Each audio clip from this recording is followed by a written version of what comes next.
Congresswoman Omar is an America-hating socialist. She minimized the September 11th attack on our homeland, where far more than 3,000 people died, saying some people did something. Big deal. Some people did something. She pleaded for compassion for ISIS recruits right here in Minnesota. Omar laughed that Americans speak of Al-Qaeda. You remember that tape? Speak of Al-Qaeda. But when we say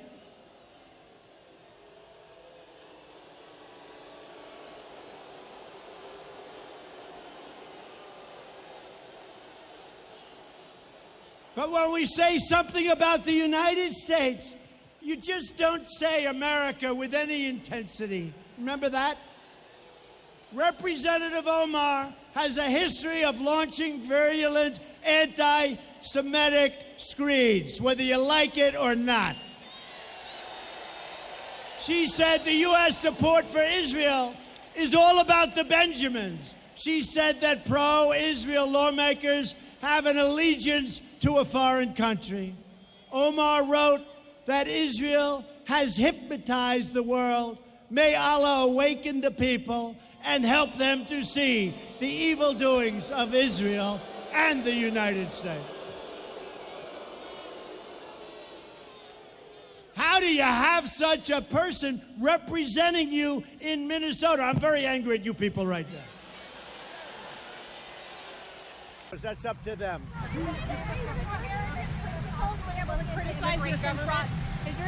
your administration going to possibly look into immigration fraud committed by Ilhan Omar by possibly marrying her brother? Tax fraud? Well, there's a lot of talk about the fact that she was married to her brother. I know nothing about it. I hear she was married to her brother. You're asking me a question about it. I don't know, but I'm sure that somebody would be looking at that. For those of you that aren't familiar with the story, you can check it out on Google.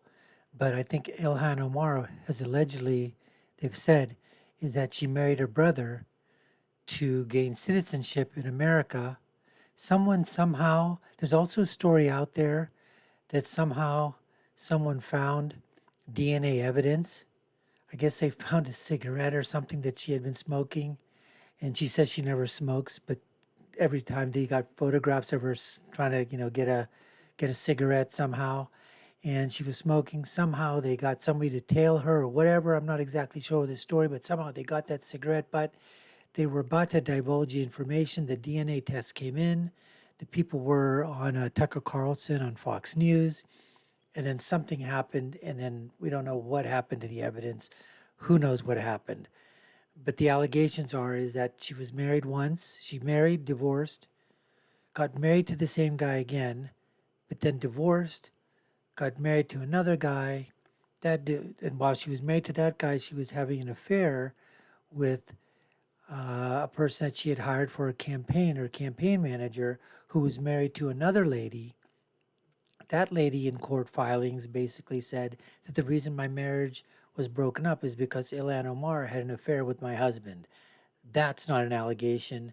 That's an actual fact that has happened. That is in the documented records of the divorce proceedings between that lady and the man who was Ilhan Omar's campaign finance manager of some kind. And then there's also some questionability in terms of how some of the campaign contributions to Ilhan Omar went to this guy's company for campaign research programs or whatever, something like that. So that's sort of what the whole idea was, that when they were asking, President Trump about that. And then all the anti-Semitic tropes that this fake Islamist has been talking about. Listen, she talks about, I need to wear my hat, I need to wear my headdress, I need to wear a scarf because it shows modesty, and I'm a Muslim. She's not a Muslim, folks. She's a fake Muslim. She's what we call an Islamist. She hates the United States of America. She would like to implement Sharia law in here. She would like to make this an Islamic nation or whatever. It is not a Judeo-Christian. It's not Hindu. It's not Buddhist. It's not Taoist or Taoist or whatever. It is and we have all different faiths here, and that's why we all live here. But it is founded on Judeo-Christian Judeo-Christian principles, Judeo-Christian philosophies. There should be and never will be, hopefully, Sharia law in the United States of America. If a Muslim country wants that, perfectly fine, but not here. But that's sort of the ilk. That's Ilhan Omar. That's Rashida Tlaib. That's I can't think of his name right now, but the Attorney General for Minnesota, the black guy that's up there. Oh, I can't think of his name. But anyways, this is all the acolytes of the Ilhan Omars, the Rashida Tlaibs, Ayanna Presley's, all of them. This is what they want. They're Islamists. They're not Muslims. They are Islamists. Anyways, you want to hear Ilhan Omar, the Islamist, during one of her recent, I guess, congressional hearings, as she's basically grilling a witness. And you see this witness basically gives it back to Ilhan Omar and says, the questions you're asking have nothing to do. All you're trying to do is smear me, take me down. I'm not listening to your damn questions. And if I want to answer, I'll answer myself. And she tries to gain back her time. She tries to gain back her composure. It doesn't work. This guy literally chomps her up and basically spits her out and does a complete 180 on her. So let's go to that right now. But before we do, you're watching the Dr. Nasir Shaikh Show. I'm your host, Dr. Nasir, and this is what we have on tap for you today. President Trump basically giving it back to Ilhan Omar. And I try to give you my political prescription from my political perspective of what's going on when everything starts to collide. Social media, Donald Trump, Ilhan Omar, Rashida Tlaib, politics, religion, culture, social media, academia, entertainment, they all come colliding together. Let's go back to Ilhan Omar and her trying to take down a witness at a congressional hearing. Let's do that right now. Thank you. Ms. Omar. Thank you, Chairman. Thank you all for being here, and thank you for your testimonies. Mr. Adams, in 1991, you pleaded guilty to 2 counts of withholding information from Congress regarding your involvement in the Iran-Contra affair, for which you were later pardoned by President George H.W. Bush. You can't even speak English, honey, okay? And I just can't stand that headscarf that you're wearing because, you don't wear the headscarf here, lady, because you wear it because you want to show your fake narrative of being a fake Muslim, but you're an Islamist. And the word, by the way, is not pardon, it's pardon. I fail to understand why. Because you're a simmer. You're a stupid, idiotic, moronic retard. I've already dubbed that to you. Both places. SIMR. You're a stupid, idiotic, moronic retard. That's why you fail to understand. Members of this committee or the American people should find any testimony that you give today to be truthful. I don't see why anything of your utterances out of your mouth, the verbal diarrhea that comes out, should be believed by anybody in the United States of America either. That's just me mansplaining to you, I.O. If I can respond to that.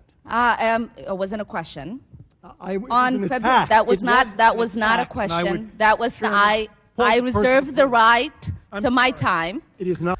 I reserve the right to my time. I reserve the right to my time.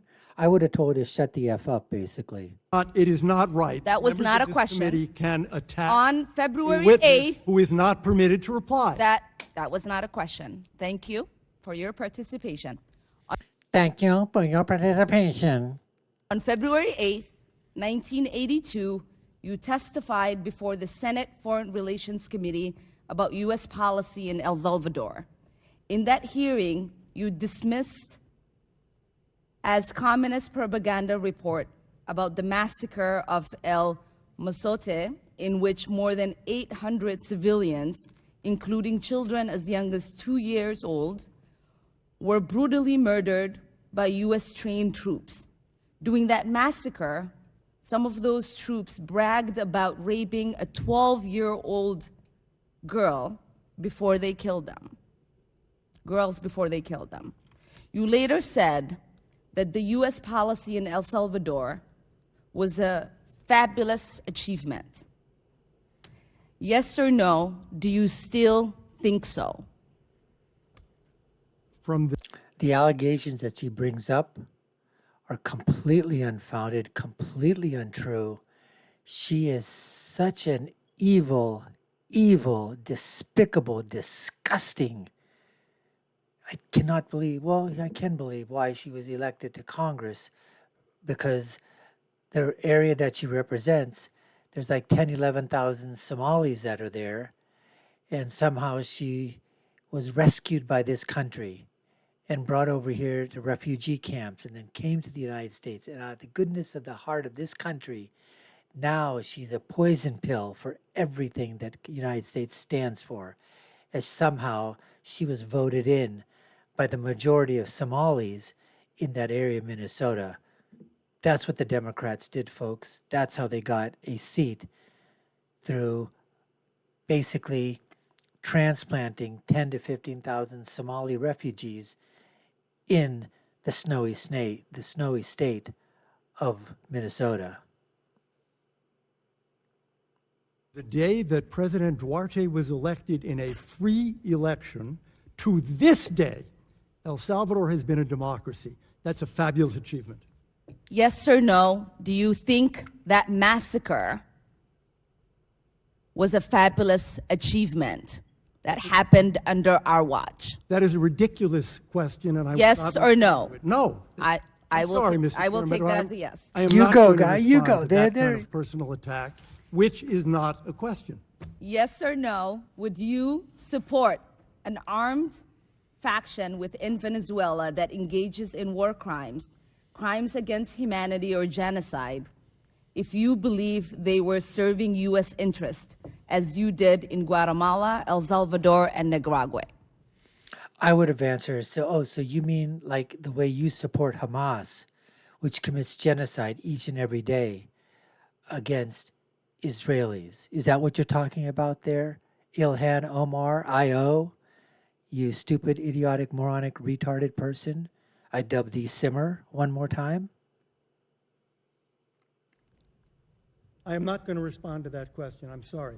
I don't think this entire line of questioning is meant to be real questions, and so I will not reply.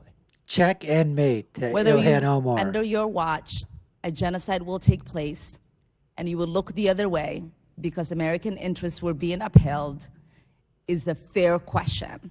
Because Not a fair question, you stupid, idiotic, moronic retard. We can still ask the question, under your watch, as a Congress person, as a Congress lady, under your watch, I.O., are you watching the genocide of innocent Israelis through the terrorist Hamas group, which you support wholeheartedly, with people like Rashida Tlaib and Ayanna Pressley and others of your ilk? the American people want to know that anytime we engage a country, that we think about what our actions could be and how we believe our values are being furthered. That is my question. Will you make sure that human rights are not violated and that we uphold international and human rights? I suppose You're such a effing hypocrite, I.O. You are such an effing freaking hypocrite. Whether or not we will uphold human rights, are you applying that same damn standard to the Hamas terrorists, the Hamas fundamentalists, the Hamas Islamists that you back 1,000%? What an effing hypocrite. I want to take a mirror and put up in front of your face. Because every single time people on your side of the aisle, you liberals, you leftists, you talk about this, it's exactly what you guys are doing. Exactly every single effing time. there is a question in there, and the answer is that the entire thrust of American policy in Venezuela is to support the Venezuelan people's effort to restore democracy to their country. That's our policy. Check and mate, I don't Io. think anybody disputes that. The question I had for you is that does the interest of the United States include protecting human rights Always. and include protecting people Always. against genocide? Always. That Not is yours. always the position of the United States. Thank you. I yield back my time. Mr. Watkins. Ilhan Omar, when she said, "Thank you, Mr. Chairman, I yield back my time," she should have also said, "I yield back my brain." But that would mean that she would have had to have a brain to yield back to, because in that vacuous space between her ears, there's nothing there other than hate, enmity, racism, bigotry, anti-Semitism, anti-American ideas, anti-America, anti-democracy. She's a socialist, Marxist, Islamist is what she is. And she's a fake Muslim to boot. Basically, I just summed that thing up for you, folks. I stand by it. Sue me. Anyways, we appreciate you taking the time to watch. You've been watching the Dr. Nasir Shaikh Show. I've been your host. My name is Dr. Nasir. If you haven't done so already and you love our content, go ahead and click on that subscription bell, smash that like bell, like, share, and follow us. You all know what to do. Check out our other video links above and below. I'll give you my final thought, which is always, when you're right, you're right. And when you're left, you're like this simmer. Ilhan Omar, you're always wrong. Until next time, folks, take care and stay safe.